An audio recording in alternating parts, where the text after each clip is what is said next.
सभी विद्यार्थियों को नमस्ते। विद्यार्थियों, आपका जानवी एजुकेशन हब में स्वागत है। तो इस वीडियो के अंतर्गत हम NIOS क्लास 12th में जो पेंटिंग विषय है उसका चैप्टर नंबर 14 है भित्ति चित्र एवं छापा चित्र। तो इस चैप्टर को हम यहाँ पढ़ेंगे। तो ये चैप्टर आपके मेन एग्जाम में आने वाला है, ठीक है।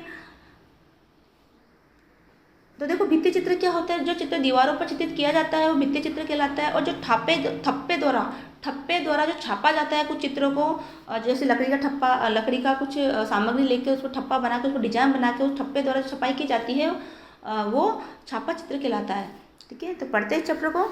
पिछले अध्याय में हमने सूखे माध्यमों से चित्रण एवं रेखांकन के बारे में जाना। प्रस्तुत पाठ में हम भित्ति चित्र एवं छापा चित्र के बारे में जानेंगे। प्रकृति की सभी कृतियों में मनुष्य को सर्वश्रेष्ठ माना गया है।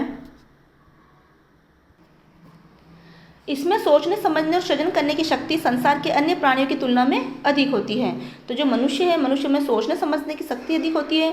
मनुष्य के इस स्वभाव ने ही संसार में कला को जन्म दिया। तो मनुष्य का ये स्वभाव है जिसके कारण ही संसार में इस कला को, ये जो संसार में जो कला है वो मनुष्य के स्वभाव के कारण, मनुष्य की बुद्धि के कारण ही कला को जन्म दिया है। क्योंकि मनुष्य अपनी बुद्धि के कारण अलग अलग तरह की डिजाइनें, कलाकृतियाँ बनाता है। कला मानव की सहज अभिव्यक्ति है। कला के इतिहास और उसके विकास की प्रक्रिया को जानना हो तो गुफाओं, जैसे कि मध्य प्रदेश स्थित भीमबेटक में पत्थरों पर बने कला चित्र, या फिर दक्षिणी फ्रांस में सुआवे गुफाओं की चित्रकला से लगाया जा सकता है।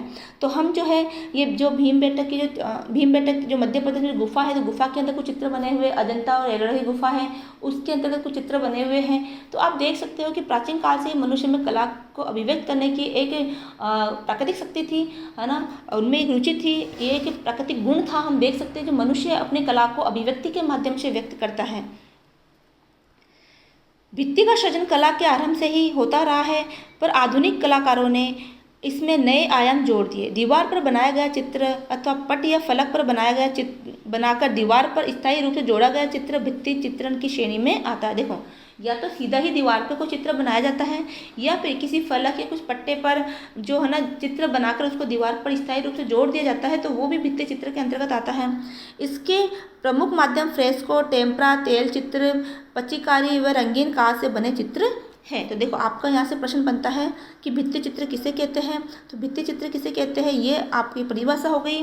और इसका प्रमुख माध्यम क्या है, यानी भित्ति चित्र का प्रमुख माध्यम क्या है, तो ये इसका आपका आंसर यहाँ से हो गया। मैंने प्रश्न बनाया है भी कि भित्ति चित्र के प्रमुख माध्यम बताइए, तो आप फ्रेस्को, टेम्परा, तेल चित्र, पच्चीकारी व रंगीन कांच से बने चित्र आप कर सकते हो। इन माध्यमों के द्वारा चित्र को स्थायी रूप से भित्ति पर बनाया अथवा स्थापित कर दिया जाता है। तो जो भी चैप्टर आपके है उसको आप बार बार अच्छे से पढ़ के जाइएगा, क्योंकि चैप्टर से बाहर कोई प्रश्न नहीं आने वाला है। आपने चैप्टर को अच्छे से पढ़ लिया, उसके अंदर वाले MCQ अच्छे से देख के गए हो, क्वेश्चन देख के गए हो, तो आसानी से आप पेपर करके आ जाओगे। और वैसे ही पेपर का पैटर्न चेंज है, ठीक है। उसमें तो आप 20 तो आपके MCQ ही पूछे जाएंगे, उसके अंतर्गत भी 2 तो आपके गद्यांश आ गए जो पाठों के अंदर से दिया जाएगा, और उनको पढ़ के ही क्वेश्चनों के आंसर देने हैं, ठीक है। तो अगर आपने थोड़ा बहुत भी पेंटिंग को अच्छे से पढ़ लिया, आपने 10 पाठों के अंतर्गत भी आपने 10 में से 6-7 पाठ भी आप अच्छे से पढ़ के चले गए, है ना, उनकी चित्रों के बारे में जान गए, तो आप आसानी से नंबर ले आओगे। जैसे कि 14 पाठ बहुत सरल है। भित्ति चित्र, छापा चित्र के बारे में बता रखा है, क्या होता है, उसकी तकनीक क्या है, कहाँ पर बनाया जाता है, उसकी परिभाषा क्या है, किस माध्यम से बनाया जाता है, तो इसको पढ़ के जाइएगा। भित्ति तकनीक का उद्भव एवं विकास मुख्यतः गुफाओं में की गई चित्रकला में ही हुआ है। क्योंकि गुफा के अंदर जो भीत होती है उस पर चित्र बनाया गया, तो वहीं पर इसका उद्गम विकास हुआ। तो पूछा जाएगा भित्ति चित्र का उद्गम विकास कहाँ पर हुआ, तो उत्तर आएगा गुफाओं में किया गया। हम इस बात का अनुमान मध्य प्रदेश में भीमबेटक और शोवे दक्षिणी फ्रांस के गुफा चित्रों में लगा सकते हैं। छापा चित्र सदियों पुरानी तकनीक है जिसकी जड़ें लोक कला में पाई जाती हैं। इसका प्रयोग आम जन विभिन्न पारंपरिक उत्सवों और अनुष्ठानों की तैयारी के लिए किया करते थे। तो छापा जो चित्र है वो पुरानी तकनीक है ना। इसकी जड़ें जो है लोक कला के अंतर्गत ही पाई जाती हैं। छापा जो चित्र है लोगों के बीच से ही वो कला के रूप में निकल के आया। तो छापा जो है, जो कुछ पारंपरिक उत्सव हो, कुछ अनुष्ठान हो, तो उस समय कुछ छापा जाता है, वो चित्र उसी के अंतर्गत निकल के आए हैं। वे अपने घरों की दीवार, मिट्टी के बर्तन, वस्त्रों आदि पर इस विधा का प्रयोग किया करते थे। इस कलाकृति में प्राकृतिक रंगों का इस्तेमाल होता है। इन्हें हथेली अथवा उंगलियों की मदद से दीवारों और जमीन पर छाप लिया जाता है। धीरे धीरे लोग विभिन्न सब्जियों, मिट्टी, पत्थर और लकड़ी के बने लकड़ी के ठप्पे यानी कि ब्लॉक बनाने लगे। तो जो ब्लॉक पेंटिंग होती है उसी को छापा पेंटिंग कहते हैं। फिर ब्लॉक पर उपलब्ध रंग लगाकर छापने लगे। तो ठप्पे है ना, ठप्पे यानी कि ब्लॉक पर डिजाइन बनाई जाती है। आपने कई बार देखा होगा कि जैसे कि मेहंदी लगाने वाले होते हैं, उनके पास ठप्पे होते हैं, वो मेहंदी को भर के फिर हाथ पे छाप देते हैं या रंग को भर के छापते हैं। और एक उदाहरण सील का देख सकते हो, जहाँ भी आप किसी कागज़ पर सील लगानी होती है तो वो सील को उठा के शाही पैड के अंदर वो डुबो के उसको सील लगा के फिर उसको सील को जो छापते हैं किसी भी डॉक्यूमेंट्स के ऊपर, तो वो भी कौन सी पद्धति है, वो भी छापा पद्धति ही है। तो इस तरह से जो पहले है हथेली है, उंगलियां है, उसमें रंग लगा के दीवार पर छाप लिया जाता था। और उसके बाद में ब्लॉक बनाए जाते थे। ब्लॉक में अलग अलग तरह के डिजाइन होते थे, उनको वो शाही में या किसी अलग अलग रंगों में डुबोकर वो डिजाइन बनाते थे। इस विधि द्वारा कम समय में समान आकृतियों के आलेख से युक्त विभिन्न वस्तुएं तैयार हो जाती है। हाथ एवं पैर के अंगूठे अथवा पंजे के द्वारा छाप लगाकर घरों की दीवारों एवं वस्त्रों को सजाया जाता था। कुछ युगों के गुजरने के बाद छापा चित्रण तकनीक के रूप में विकसित हुई। तो देखो अब कुछ समय के बाद आज तो हमारे जो कपड़े हैं वो भी प्रिंट होकर यानी कि छापा पद्धति द्वारा कपड़ों को भी छापा जाता है। इसका विकास किताबों और डॉक्यूमेंट्स को छापने के लिए भी हुआ। अब जो किताबें छापी जाती है उसके अंतर्गत भी छापा पद्धति का प्रयोग किया जाता है। उद्देश्य देखो, ये जो पार्ट है उसको पढ़ने का उद्देश्य क्या है कि चित्र बनाने की तकनीक का वर्णन कर सकेंगे, चित्र बनाने के लिए विभिन्न माध्यमों के बारे में उल्लेख कर सकेंगे, इस तकनीक के अंतर और प्रयुक्त संसाधनों को प्रस्तुत कर सकेंगे, इस तकनीकों को अपनाकर चित्र बनाने में समर्थ होंगे, सृजनात्मक कौशल का विकास कर सकेंगे, अजंता की गुफाओं की चित्रकला की सराहना कर सकेंगे। अब है भित्ति चित्र अजंता। तो यहाँ पर भित्ति चित्र है वो अजंता की गुफाओं में भित्ति चित्र बने हुए, उसका वर्णन यहाँ पर किया गया है। प्रिय शिक्षार्थी, सबसे पहले भित्ति चित्र के बारे में जानते हैं। बुनियादी सूचना, अजंता की गुफाएं पहली बार 1819 में दुनिया की नज़र में आई। तो अजंता की गुफा पहली बार दुनिया नज़र में कब आई? 1819 में, जब एक अंग्रेज फौजी जॉन स्मिथ अचानक ही गुफा नंबर 10 के सामने जा पहुंचे। उस समय वे बाघ का शिकार कर रहे थे। कुछ ही दशकों में गुफाएं अपनी अनूठी चित्रकारी के लिए प्रसिद्ध हो गई। इन गुफाओं की खुदाई अलग अलग कालों में की गई। तो इन गुफाओं की खुदाई अलग अलग समय में की गई। फौजी जॉन जो स्मिथ है वो अचानक गुफा नंबर 10 में गए। वो बाघ का शिकार कर रहे थे, तो उस शिकार के चक्कर में गुफा में घुसे, तो उन्होंने वहाँ की चित्रकारी देखी, तो वो गुफा लोगों की नज़र में आने लगी।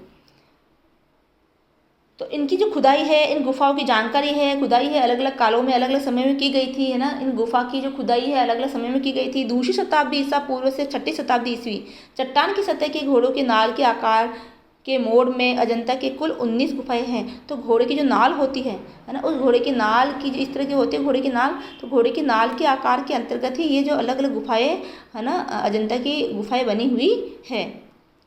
परंतु 30वीं गुफा अपूर्ण एवं सबसे छोटी है, जिसमें कोई चित्र नहीं बनाया गया है। ये गुफा 2 प्रकार की है। पहली चैत्य गुफा, जहाँ धार्मिक क्रियाकलाप, देखो चैत्य गुफा क्या होती है, जहाँ पर बौद्ध भिक्षु धार्मिक क्रियाकलाप करते थे, जैसे पूजा एवं धर्मोपदेश होते थे।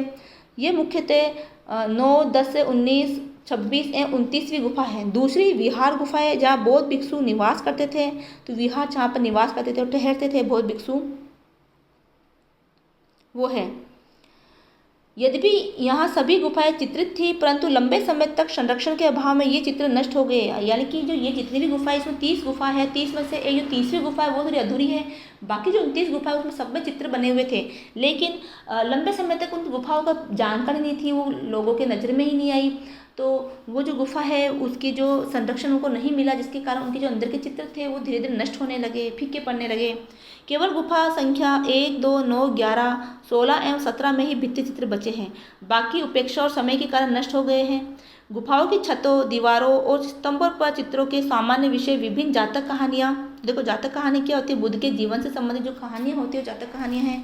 तो इन गुफाओं में किससे संबंधित कहानियाँ हैं? जो बौद्ध भिक्षु वहाँ रुकते थे, ठीक है, तो बुद्ध से जो महात्मा गौतम बुद्ध है उनके जीवन से संबंधित ही, है ना, उनमें जो है जातक कथाओं से संबंधित जो है चित्र इसमें बनाए गए हैं। तो जातक कहानियाँ बौद्धिस्त्व यानी जो निर्वाण तक पहुँचने में देरी करता है और बुद्ध के जीवन से जुड़ी घटनाओं आदि का चित्रण है। छत की सजावट में हमेशा सजावटी पैटर्न, ज्यामिति और पुष्प शामिल होते हैं। विषयों की विविधता, चित्रों में विवरण, रॉक कटिंग में निपुणता आदि।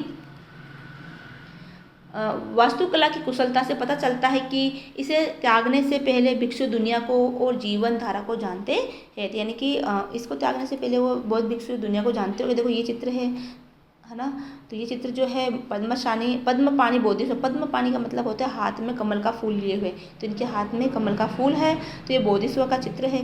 पद्मपाणि जो है बोधिसत्व। तो ये चित्र इस तरह से गुफा में बना हुआ है, अजंता की गुफा में। तो कितना सुंदर चित्र है। तो अब इस चित्र के बारे में जानते हैं। शीर्षक: पद्मपाणि बोधिसत्व। माध्यम: दीवार पर मिट्टी का प्लास्टर और प्राकृतिक रंग। आकार है 174 सेंटीमीटर। समय: लगभग दूसरी से छठी सदी। संग्रह: गुफा संख्या 1, अजंता, औरंगाबाद, महाराष्ट्र। भित्ति चित्र: पद्मपाणि बोधिसत्व का चित्र बनाया हुआ है, और ये कहाँ पर गुफा संख्या 1 में बना है, और अजंता, औरंगाबाद, महाराष्ट्र। अजंता की जो गुफाएं है, अजंता जो कि महाराष्ट्र में है, औरंगाबाद के जगह पर, वहाँ पर ये चित्र बना हुआ है, और ये दीवार पर है। इसके बारे में जानते हैं। सामान्य विवरण चित्र के बारे में दे रखा है।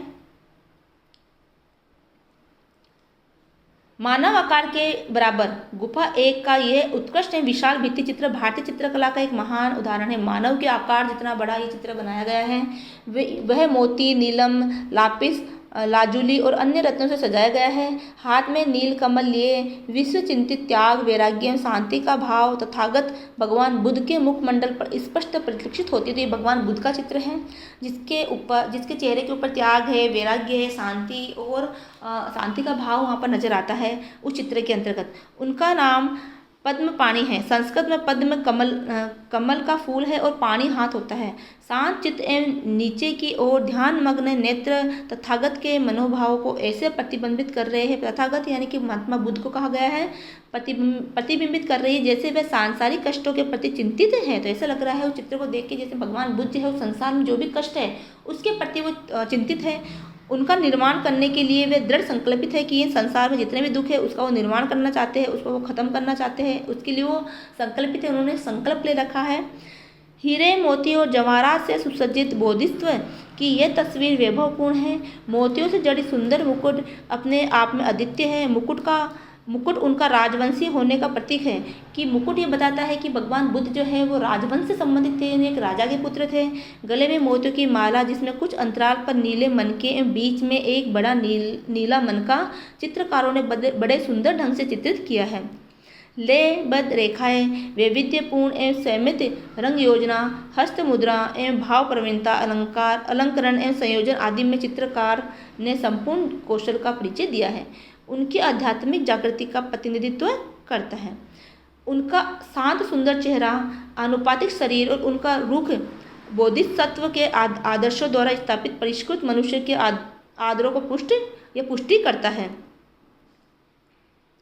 सामंजस्यपूर्ण रेखाएं, गहना और पृथ्वी के स्तरों का संयोजन भित्ति चित्र की रचना की निपुण शैली की प्रदर्शनी करता है। भित्ति चित्र सत्य बनाने के लिए हथौड़ा और छेनी है और चट्टानी मिट्टी या रेत के साथ मिश्रित मिट्टी, वनस्पति फाइबर, धान की भूसी, घास, चूना, गोंद, खनिज रंग और वनस्पति रंग की आवश्यकता होती है। तो देखो इस तरह के चित्र बनाने के लिए, उनके रेखांकन के लिए है ना, छेनी है, हथौड़ा है, मिट्टी है, ये रेत है, इनका मिश्रण है, रेत मिट्टी का मिश्रण, वनस्पति फाइबर है, धान की भूसी है, घास है, चूना है, खनिज के रंग है, वनस्पति रंग है आदि की आवश्यकता पड़ती है। शिल्पियों द्वारा, यानी जो चित्र बनाने वाले हैं उनको शिल्पियों कहा गया है। शिल्पियों द्वारा पत्थर की गुफाओं को छेनी और हथौड़ों से काटकर सपाट दीवार बनाई गई है। पत्थर का बारीक चूरा, गोबर और धान की भूसी आदि मिलाकर उससे दीवार पर लेप किया गया है। इसके बाद बारीक चट्टानी पाउडर या रेत और बारीक रेशेदार वनस्पति सामग्री के साथ मिश्रित मिट्टी का दूसरा लेप लगाया जाता है।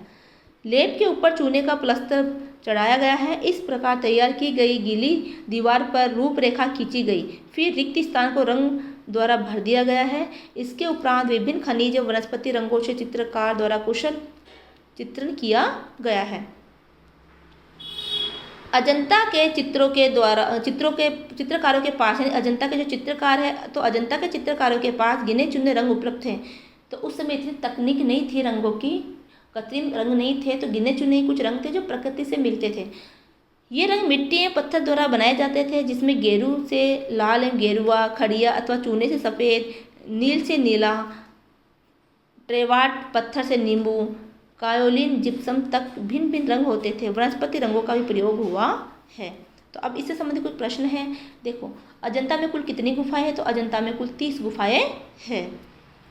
अगला प्रश्न है, भित्ति का माध्यम क्या है? तो भित्ति का माध्यम जो है टेम्परा है। तो देखो, छापा चित्र है, तो हमने भित्ति कला के बारे में जान लिया है। आइए अब ब्लॉक पेंटिंग के बारे में जानते हैं। तो छापा चित्र को ही ब्लॉक पेंटिंग कहा जाता है। तो हमने भी भित्ति चित्रों के बारे में पढ़ा, जो दीवारों पर बनाई जाती है, जिसमें अजंता की गुफाओं में चित्र बने हुए हैं। अब हम ब्लॉक पेंटिंग के बारे में जानेंगे। इसका सामान्य परिचय हम देखते हैं। छपाई के छापे विभिन्न सामग्री जैसे कि लकड़ी, रबड़, मोम, साबुन आदि से बनाए जाते हैं। उनकी सपाट सतह पर आवश्यकता अनुसार आकृति बनाकर उन्हें छपाई के लिए तैयार किया जाता है। छपाई के लिए सामान्यतः काली अथवा रंगीन स्याही का प्रयोग किया जाता है। छापों का प्रयोग उन्हें बनाई गई सामग्री के अनुसार दीर्घकाल तक किया जा सकता है। इनके द्वारा बहुत कम समय में हजारों की संख्या में चित्र छापे जा सकते हैं। इस विधि की विशेषता ये है कि सभी चित्रों में एकरूपता रहती है। बधाई संदेश, गिफ्ट बॉक्स, पेपर बैग, लेम सेट, कॉपियों की जिल्द एवं अन्य क्राफ्ट की वस्तुएं छापा द्वारा तैयार कर सकते हैं। छपाई की इस प्रक्रिया में चित्रों को अलग से बार बार अंतिम रूप देने की आवश्यकता नहीं पड़ती। तो इसका शीर्षक है, जैसे कि अब हम जो है ये चित्र है, इसका शीर्षक है, चित्र कौन सा है? शीर्षक है रहित लिनोकट। तो ये रहित लिनोकट का चित्र है। देखो, इस तरह से इसको छापा गया है। तो शीर्षक है लिनोकट, तो इसका नाम लिनोकट है इस चित्र का। माध्यम है लिनोकट द्वारा छापा चित्रण। समय है समकालीन। चित्रकार है अज्ञात, पता नहीं किसने बनाया है इसको। संग्रह व्यक्तिगत। सामान्य विवरण इस चित्र का बता रखा है।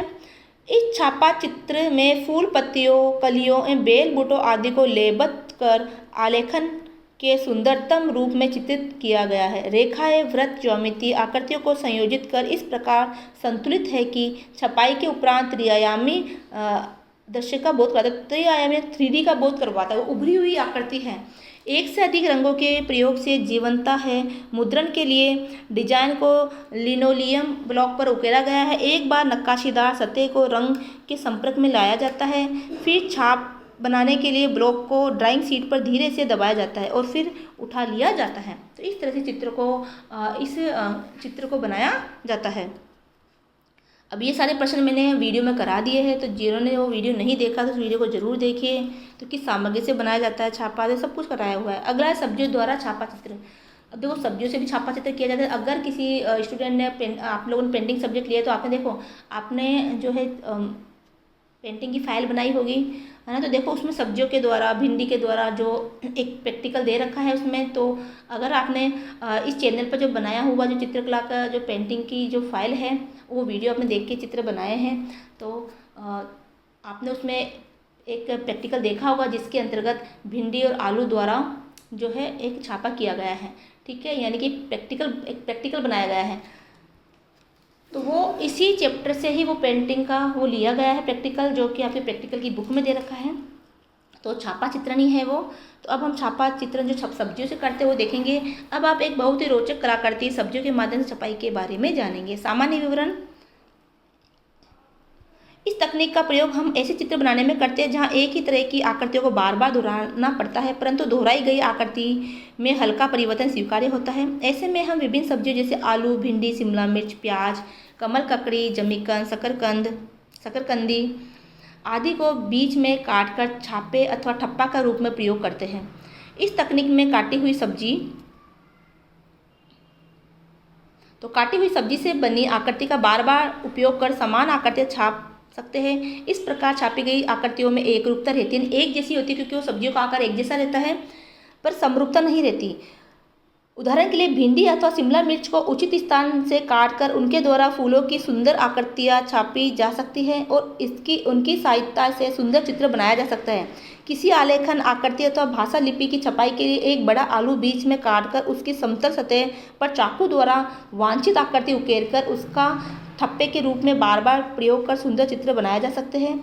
भाषा लिपि की छपाई के संदर्भ में उल्टी लिपि उकेरनी पड़ती है ताकि छपाई के बाद सीधी लिपि प्राप्त हो सके। तो देखो उल्टी लिपि उकेरनी पड़ती है, अगर कोई अक्षर छाप रहे हो तो आपको उल्टा लिखना पड़ेगा, उल्टा छापना पड़ेगा, ताकि वो जब छपेगा तो सीधा हो जाएगा। अब देखो इस तरह देखो भिंडी द्वारा बनाया हुआ, ये देखो भिंडी द्वारा बनाया हुआ है ना, तो इस तरह से छापा जाता है ये चित्र। ये शिमला मिर्च द्वारा बनाया हुआ है, तो ये चित्र भिंडी द्वारा बनाए हुए। देखो भिंडी की आकृति ऐसी ही होती है, तो इस तरह से रंग में डुबोकर भिंडी को यहाँ छापा गया है। सब्जियों के माध्यम से छपाई, अब है शीर्षक, तो इस चित्र का नाम है सब्जियों के माध्यम से छपाई, यानी कि सब्जियों का छापा चित्रण। माध्यम है सब्जियां, किस माध्यम से बनाई गई? सब्जियों के माध्यम से। समय क्या है? समकालीन। चित्रकार अज्ञात है, संग्रह व्यक्तिगत है। अब इस चित्र के बारे में हम जानेंगे। सामान्य विवरण, प्रस्तुत चित्र विभिन्न पुष्प, पत्तियों, जानवरों की आकृतियों को मिलाकर बनाई गई है। अब देखो आपको चित्रों के बारे में ध्यान रखना पड़ेगा, चित्र में किसके बारे में चित्र है, कैसे बनाया गया है, तो वही उसी संबंधित प्रश्न पूछे जाते हैं। इसके लिए भिंडी, आलू एवं शिमला मिर्च को 2 भागों में काटकर विभिन्न प्रकार के ठप्पे बनाए गए हैं। इन ठप्पों के द्वारा बनाई गई फूल एवं पत्तियां सुंदर और आकर्षक दिखाई दे रही है। इनकी स्वाभाविक एवं प्राकृतिक बनावट इस तकनीक की सहजता को प्रकट करती है। सर्वप्रथम भिंडी, कमल, ककड़ी, टमाटर एवं शिमला मिर्च को क्रॉस सेक्शन किया गया तथा छापे के लिए तैयार किया गया है। अब आवश्यकता अनुसार कटी सतह पर रंग में डुबोया और पेपर शीट पर छापे लगाए गए हैं। आलू को काटकर पत्ती के आकार का छापा तैयार कर और रंग लगाकर छापे लगाए गए हैं। भाषा लिपि की छपाई के लिए कटे हुए आलू के समतल भाग पर चाकू से उल्टी लिपि लेने के उपरांत उसकी सतह पर रंग लगाकर छापे लगाए गए हैं। इस तरह माँ शब्द का छापा तैयार किया गया है। शिमला मिर्च के द्वारा लगाए गए छापे को ब्रश की सहायता से सुंदर कछुओं की आकृति में परिवर्तित कर दिया गया है। पौधों की छवियां बनाने के लिए फूलों और पत्तियों के आकार को जोड़ने के लिए पेंट और ब्रश का प्रयोग किया गया है। तो देखो फूल और पत्तियों के आकार को तो उन्होंने पेंट से और ब्रश से बना दिया है। अब देखो ये आलू के ऊपर जो ये माँ लिख के है ना, और फिर वहाँ पर छापा गया है। शिमला मिर्च है तो उसको देखो छाप के कछुआ की आकृति बनाई गई है। अगला है अंगूठे उंगलियों द्वारा छापा चित्रण। आइए अब हम अंगूठे और उंगलियों की मदद से चित्र बनाना सीखें। सामान्य विवरण, इस तकनीक में हाथ के अंगूठे अथवा उंगलियों की छापा द्वारा चित्र बनाए जाते हैं। इसमें सामान्यतः शाही, जल रंग, तेल रंग, पोस्टर अथवा एक्राइलिक रंगों का प्रयोग करते हैं। इसके अंतर्गत अंगूठे अथवा उंगलियों पर शाही अथवा रंग लगाकर चित्र बनाने वाले स्थान पर छाप लगा दिए जाते हैं। इसमें आवश्यकता अनुसार उंगली अथवा अंगूठे का प्रयोग करते हैं, जिससे सतह पर एक विशेष संरचना यानी टेक्सचर उत्पन्न हो जाती है। इसके उपरांत उस अंगूठे अथवा उंगली की छाप को शाही, पेन अथवा ब्रश की सहायता से वांछित आकृति में परिवर्तन कर दिया जाता है। इस तकनीक से हम छापा द्वारा पशु, पक्षी, पेड़ पौधे, प्राकृतिक दृश्य, घरेलू वस्तु आदि के चित्र सुंदरता से बना सकते हैं। यह तकनीक बहुत ही सशक्त एवं सुरुचिपूर्ण लगती है। चित्र बनाने का यह माध्यम बहुत सरल एवं रुचिकर है। तो देखो इस तरह से ये अंगूठे उंगली से ये चित्र बनाए जाते हैं। ये देखो शेर का चित्र है, बिल्ली का चित्र है, शेर का चित्र है ना। तो शीर्षक भालू, चित्ता एवं पक्षी। तो इस चित्र का शीर्षक क्या है? भालू, चित्ता एवं पक्षी। माध्यम है अंगूठे उंगलियों द्वारा छापा चित्रण। समय समकालीन, संग्रह व्यक्तिगत। सामान्य विवरण चित्र के बारे में बता रखा है कि प्रस्तुत चित्र में अंगूठे, हथेली, तलवों के द्वारा बनाई गई विभिन्न आकृतियाँ जीवंत और दिलचस्प है। प्रिंट की बनावट आयाम जोड़ती है और छवियों को जीवंत बनाती है। पेड़ की शाखा पर बसेरा करते पक्षियों को अंगूठे के निशान से बनाया गया है। ब्रश स्ट्रोक के सम्मेलन में कुछ अंगूठे के निशानों को पक्षियों के जीवंत झुंड में बदल दिया है। तो अंगूठे के जितने भी निशान हैं उसको पक्षियों के झुंड के रूप में बदल दिया है। भालू और बाघ को क्रम से तलवे और हथेली के निशान का उपयोग करके बनाया गया है। रूपरेखा को पूर्ण छवियों में विकसित करने के लिए ब्रश का उपयोग किया गया है। कार्य में संयोजन एवं रंग संयोजन उल्लेखनीय है। सबसे पहले शीट पर अंगूठे और उंगलियों के निशान लगाए गए, फिर उन्हें जीवंत पक्षियों में बदलने के लिए ब्रश स्ट्रोक का उपयोग किया गया। यानी पहले तो उंगलियों से निशान लगा दिए गए पक्षियों की आकृति के लिए है ना, और फिर उसको ब्रश के द्वारा उसकी चोंच वगैरह, आंखें वगैरह उनमें बना दी गई हैं। एक पेड़ की शाखा को और पक्षियों के नीचे चित्रित पत्तियों ने सुंदर दृश्य को जीवंत बना दिया है। इसी तरह एक हथेली और एकमात्र छाप को क्रमशः एक अटखेलियाँ करते भालू और एक चौका देने वाले बाघ में बदल दिया गया है। देखो ये हथेली द्वारा बनाया गया है। ये हथेली की छाप यहाँ पर लगाई गई है। ये देखो ये तो अपनी हथेली की छाप है, ठीक है, और ये अपने पैर के पंजों की छाप है। पैर का आधा, छोटे बच्चे का जो पैर होता है उसके पैर की पंजों की छाप है, अपने पैर की पंजों की छाप ली और इसको भालू के रूप में उसको चित्रित कर दिया गया। ये पैर की पंजों की छाप और ये हथेली की पंजों की छाप है और इसको इस तरह से आकृति दी गई है। इस तरह से आपका चैप्टर कंप्लीट होता है। ये जो प्रश्न है वो मैंने करवा रखे हैं, तो उन वीडियो को देखें जो चैप्टर नंबर 14 के जो भी MCQ सारे कंप्लीट है ना। तो ज़्यादा से ज़्यादा वीडियो को शेयर करें, चैनल को सब्सक्राइब करें। मिलते हैं अगले वीडियो में। जय हिंद, जय भारत।